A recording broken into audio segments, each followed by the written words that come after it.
Okay, so to make a bootable USB, you would need to download a software which is Rufus. Rufus is a software that we are going to use to make a bootable pen drive.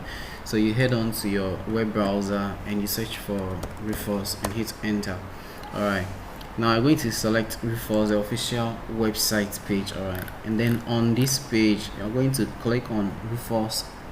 That is through the downloads. Select this site, which is the first one, and your download will start very soon on the screen. Alright, so I think I have a download complete over here, so I'm going to open this file and then close my browser. Okay, now on Rufus, now this is what you are going to, let me take out my pen drive. Now what you're going to do is, one, you're going to connect a pen drive to your laptop. As soon as you connect a pen drive to your laptop, it is being displayed on Rufus, and if in case your pen drive is not displaying on Rufus, then close Rufus and then connect your pen drive, then open Rufus again. And if it's still not displaying, then it's either you're having a problem from your USB port or either from your pen drive. So after connecting, you can see I have my pen drive labeled over here as no label H4 gig. Alright, so the next thing is, yes, I'm going to work with a DIX or ISO image file I downloaded from Get Into PC. So I'm going to click on select and head on to my download folder. So download.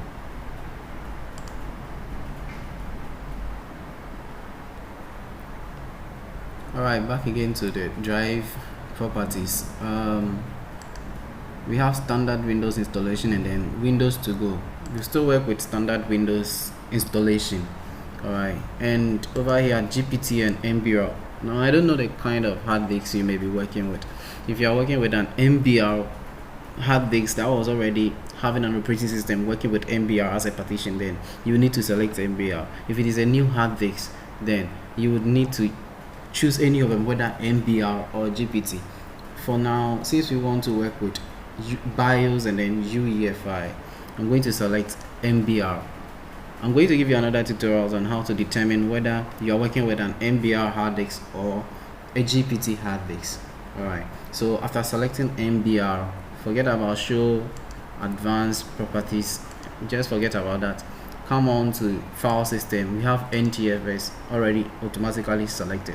Alright, so the next thing to do is to click on start, and warning, that is, it is going to erase any data on your pen drive so that you can make it bootable. So if you make sure you make a backup of any information you have or any data you have on the hard disk, on your pen drive, before you continue with this process. Alright, so you click on OK.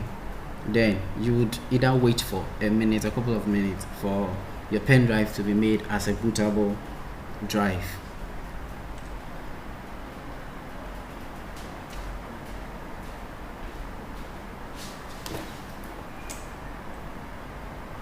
To make this video a little bit short and fast, I'm going to skip certain parts, but it's still the same process as copying files to create a bootable. So just wait till it finishes up.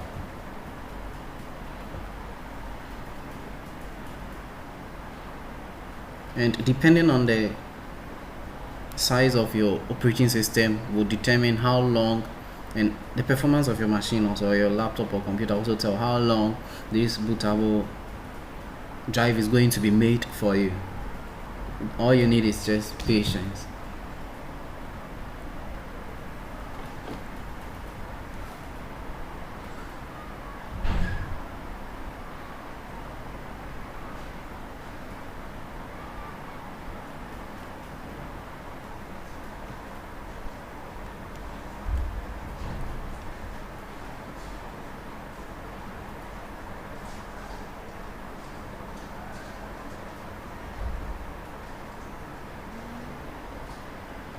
Alright, so it took me almost 3 minutes and then 2 seconds to make this pen drive a bootable driver to complete this process, and I think so that is it. Now you now have a bootable pen drive. All you need to do is power off your computer, connect your pen drive, and then boot from the pen drive.